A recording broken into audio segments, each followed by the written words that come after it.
Mr. President, I really think everything was covered, but I must take umbrage, objection with the comparison of this project and the accommodation agreement.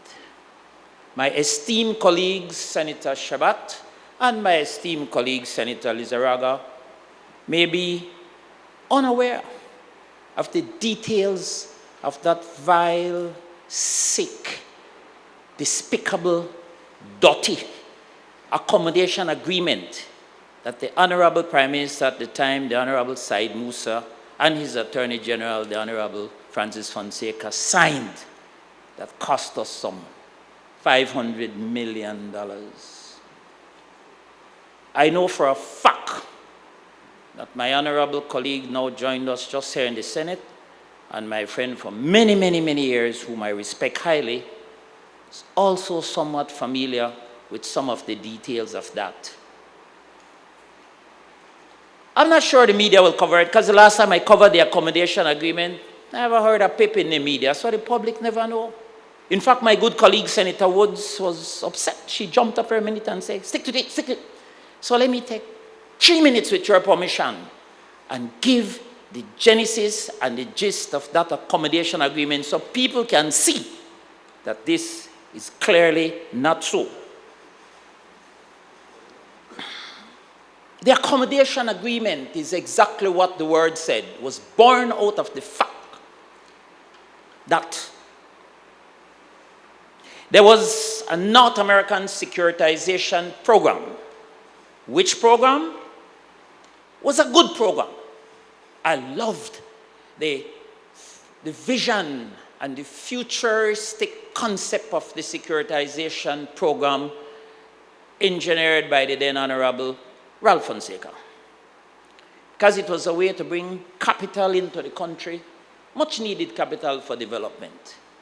I won't knock it at all, except that somewhere along the line, those operatives needed to corrupt that program.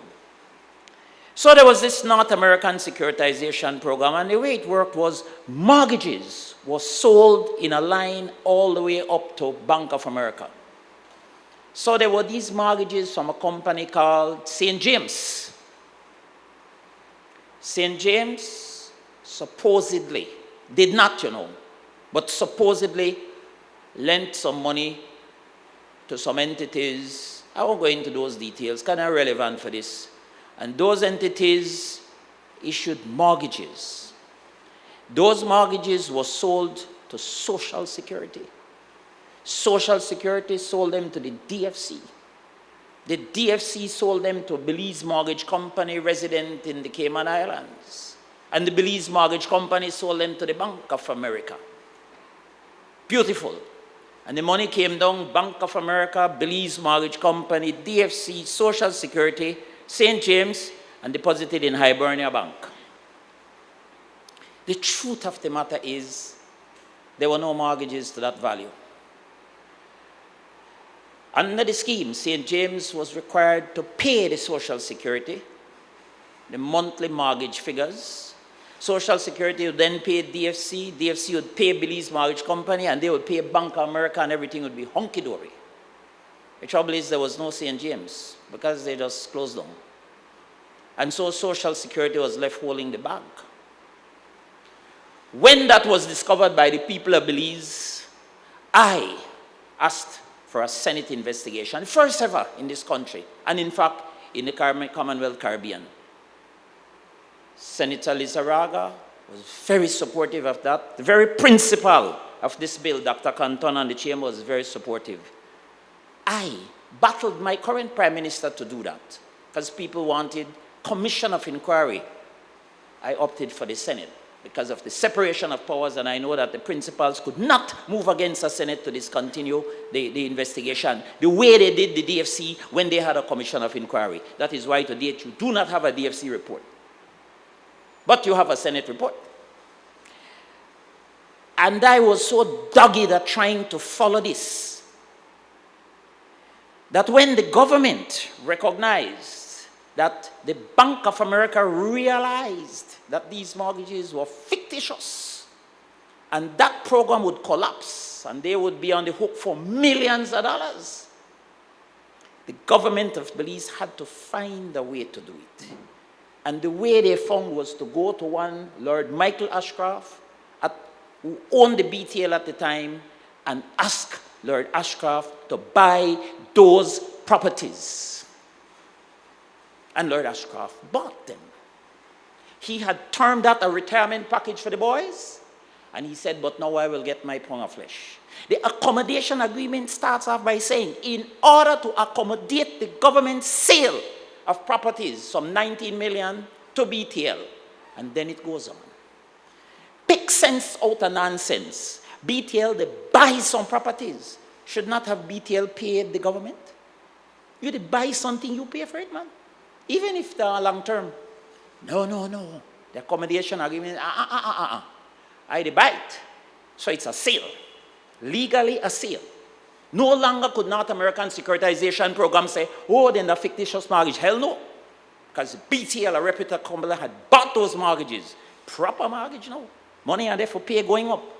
But instead of money pay going up, the great Lord said, you shall accommodate me by the following. Guarantee me 15% for umpteen years. Give me free import duty per anything. Allow me to bring my staff in without work permit. Allow me to repatriate funds without the exchange control regulations, etc., etc. And I shall determine what my expenses are. And in the first year, he claimed that they lost $3.3 million, so the government was liable for that. In the second year, it had moved to 11 million, and it was going on and on and on and on. That was the accommodation agreement. And in order to stop that hemorrhaging, because there's no way the government could sustain that, government decided to nationalize. Change of government, but same government, I believe. Nationalize. Cut it. Because then BTL owned by government would not want the accommodation agreement anymore. But Lord Ashcroft and his attorneys went to court. And as the courts would do, same way they did in UHS, we don't worry about the details. It's a legal agreement signed by a legitimate prime minister, witnessed by a legitimate attorney general. It stands. And they calculated what the value would have been up until the time it was sold. And that's how, instead of $19 million being paid to government of Belize, so they could pay through Social Security, DFC, Belize Mortgage Company, and Bank of America, and it's done, and we're all happy. We wind up the pay nearly $500 million. Thank goodness I was not the Prime Minister. Anyway, that was the accommodation agreement. No way could this match that. Not even remotely close. So I use that term, man. That term has a nasty connotation. Something I'll take to my grave. I always feel pain when I think about that. Just like UHS. But anyway, so what it is. But I wanted to go back to the bill now. So thank you for giving me that few minutes to clarify that. What this bill sets out to do, and everybody is right, the definitive agreement is a done deal. Because under the investment committee, which we set up in the cabinet, and the reason for that was that when I got in the cabinet, I saw that everybody who wanted to invest in Belize was going all over the place. In fact, there was a thing called TIPS, Trade and Investment Promotion Service. I was its first chair, set up by the Honorable Manuel Esquivel in his term. And that then went right through to the 98 election, when the People's United Party won, and the Honorable Ralph Fonseca became the Minister for Investment, basically. And he changed TIPS. I humbly resigned to give the Honorable Minister space to appoint his own chair. And he so did. And he appointed my colleague, the now Honorable Dr. Louis Sabani, as the successive chair of what then became Beltrade. Am I correct, Doc? Beltrade. He did a good job. Beltrade then was responsible, and when the government changed, they never changed Beltrade. There was a back and forth with who would be ED and who would be chair, who would be ED, who would be chair. About 4 different modifications went with that. But when I got into the government as a minister, I recognized that projects were going to Beltrade. But Beltrade are executive people without the authority and the power to do certain things. So investors would be getting this information, then they would be sent to the Ministry of the Environment, then they would be sent to tax, then they would be all over the place. when in fact Beltrade was designed to be a one-stop shop. Where you go there, you get all your data and you're done. And that would have improved investment in the country, give certainty, and move us from 84 where we're there up to maybe one higher rating in the ease of doing business. So we decided, let's form a subcommittee of the cabinet, of the relevant cabinet ministers who could sit for a whole day and look at these potential investments. And I chaired the first one. Now it's the Honorable Tracy Panton who chaired, but I still sit on that committee as the Minister of Agriculture. And what we did then, Beltrade became the Secretariat and is the Secretariat. So all applications, including this one, first goes to Beltrade. Beltrade executives do a scrub of it to see, well, whether this makes sense. And when we first started the committee, we were finding our feet. So we had to have some criteria by which to do it. And we established the following criteria: that any investment in this company must fit 5 things. So it is clear and transparent. 1, it must be legally doable and socially acceptable. That was an important one because some time ago we had a huge investment by a huge chain, but they wanted only nudist beach. Not socially acceptable. We are a Bible Belt country. You know, fool it up. Naked people around on hell no. So, that stop right there. The second one, it must bring some revenue to the country. Not all the revenue, but some. There must be some quantifiable number that the country gains. The third one, it must bring some meaningful employment and not just the janitors and the maids. 4, it must be environmentally safe or enhance the environment. And it must bring some foreign exchange, because as I said earlier, we do depend on the US dollar, the euro, or the yen. So those are the criteria by which we go. And then we added another one. The investor must, in the first instance, produce his capacity to put in some serious equity. We put it, I think, was 30%, so that they don't waste with time. After Beltrade does all that scrub, nobody talks to us in the committee, then the committee meets. We meet kind of once a month every Thursday, every third or so Thursday. And we sit down and we look, and we invite people to make presentations. And not only do we invite the potential investor, we invite others to make presentations to the committee. And then the first step is a memorandum of understanding, which is not legally binding. A memorandum of understanding which says to the investor, you may go ahead and begin some work. Because we don't want to waste people's time and then go spend a lot of money and then they say, oh no, we're not interested. That would be criminal and callous. So we say there's a memorandum of understanding that says if you do these things, we are prepared to look further. And then we look, and then we go to a definitive agreement. That is a legal binding agreement that says we have now agreed, you can proceed. But if you want tax relief, if the project requires tax relief, the cabinet is not empowered to do that.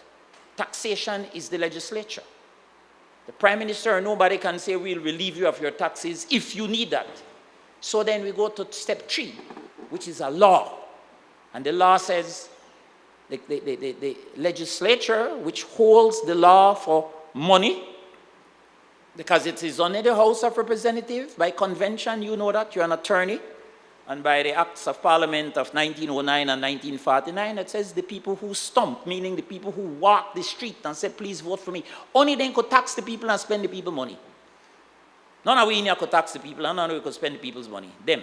So when they set a tax, nobody has the right to change that without going back to them. And therefore then, if tax is needed to be amended or adjusted to suit the project, we come to you. And we say, these taxes are required, please pass this. And if you pass this, then all is hunky-dory. Those are the steps. So that's why we're here today with this bill. Let's look at the functionability of the bill. Everybody's talking about monopoly. There are 3 brothers, 3 companies. One is called Zeta, one is called Thompson, one is called Dagas, that controls all the butane in Central America. Pemex is separate, that's Mexico. These ones control. Zeta owns the port in Honduras, and the rest flood right through Central America. They are a powerful cartel, to use that word loosely. They set the price. None got butane. None of them have butane. They get butane out of Texas.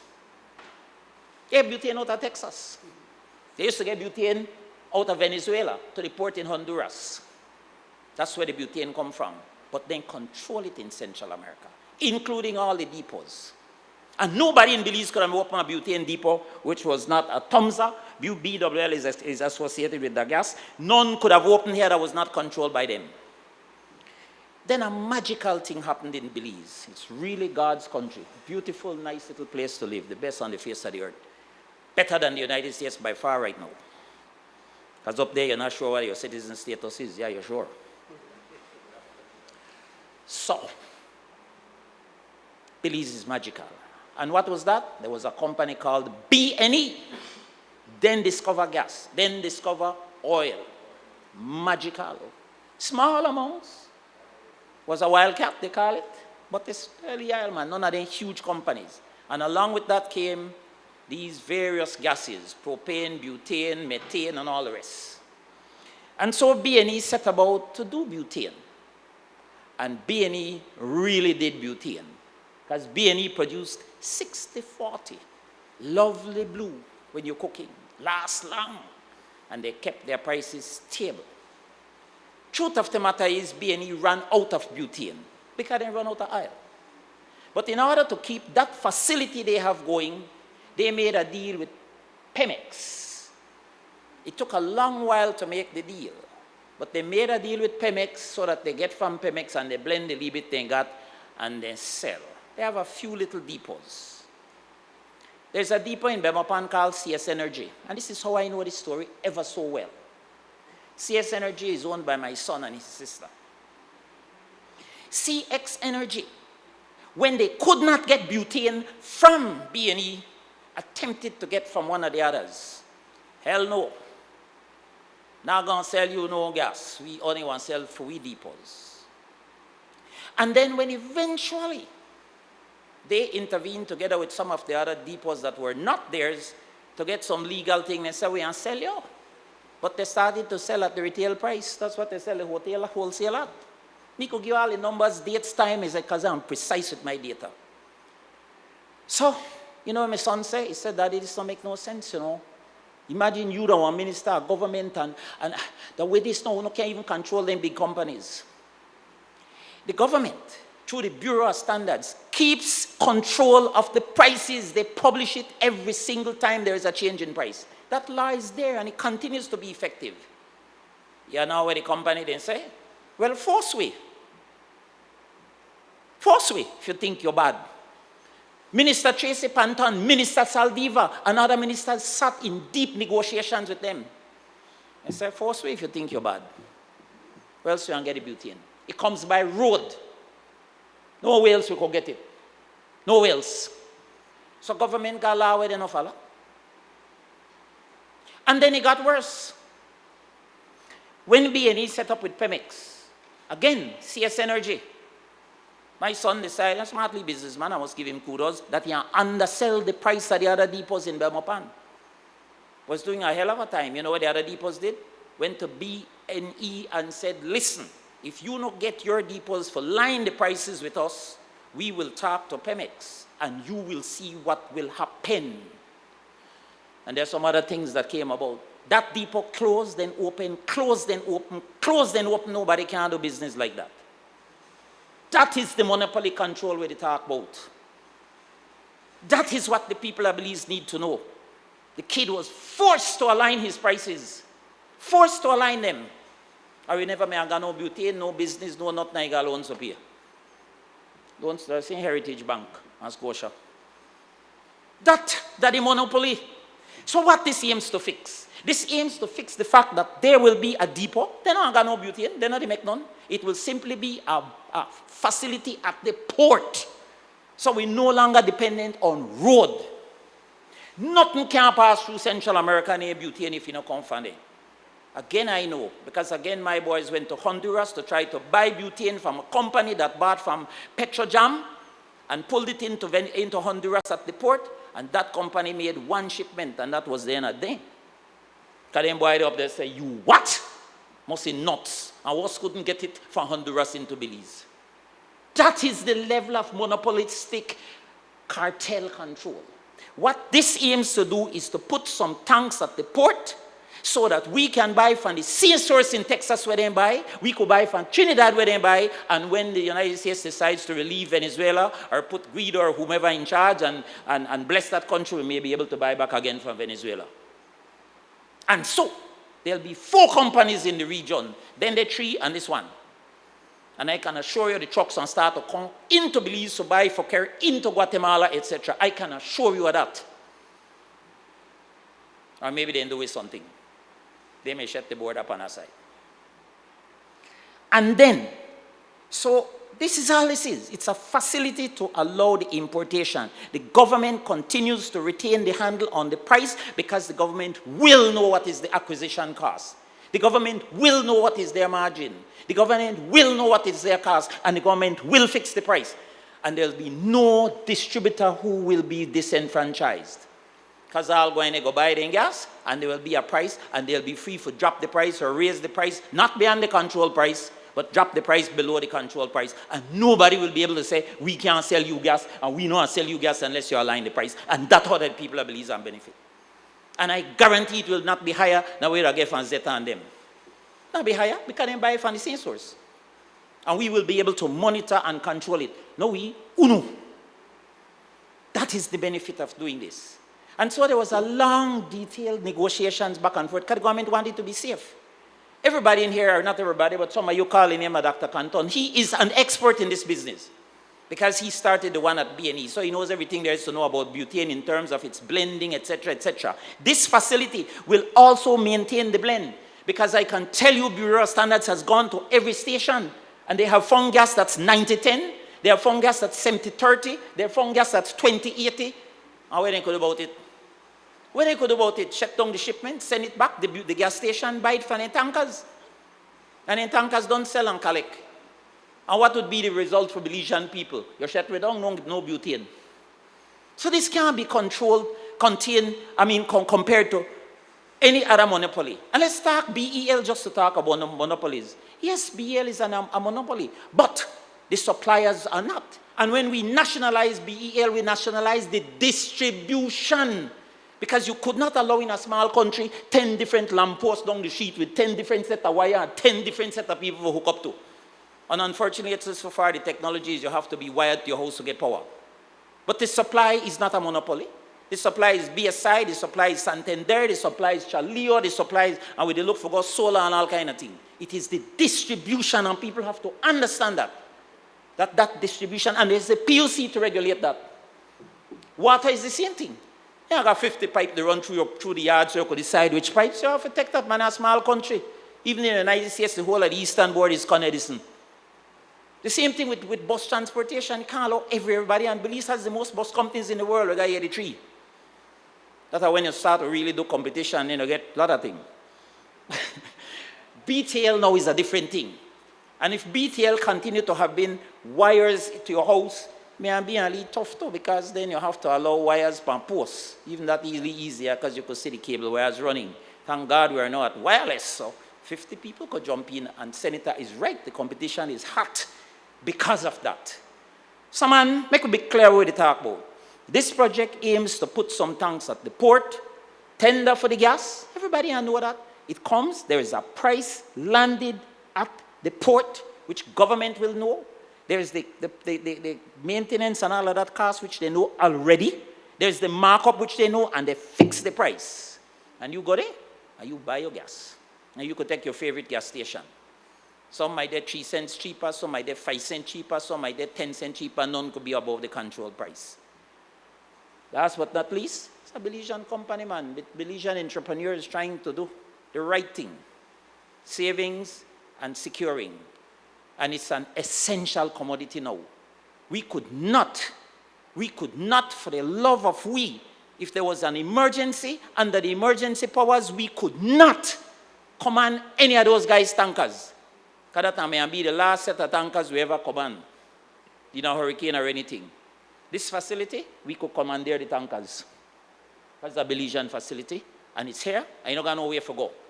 And we could say to the principals, suspend.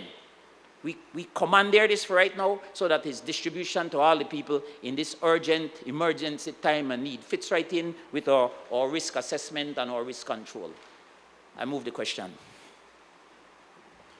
Honorable members, the question is that the bill for an act to comply with and give effect to certain undertakings and obligations of the government of Belize under and in connection with a public-private partnership agreement for the establishment, operation, and transfer of a liquefied petroleum gas terminal and related facilities in Belize for the proper rationalization of costs, supply, and pricing, and enhanced efficiency of the liquefied petroleum gas sector, to optimize quality control and in the overall interest of the public, to provide for certain exemptions from taxes and duties, and to provide for matters therewith and connected thereto, be read a second time. All those in favor kindly say aye. Aye. Those against kindly say no. I think the ayes have it.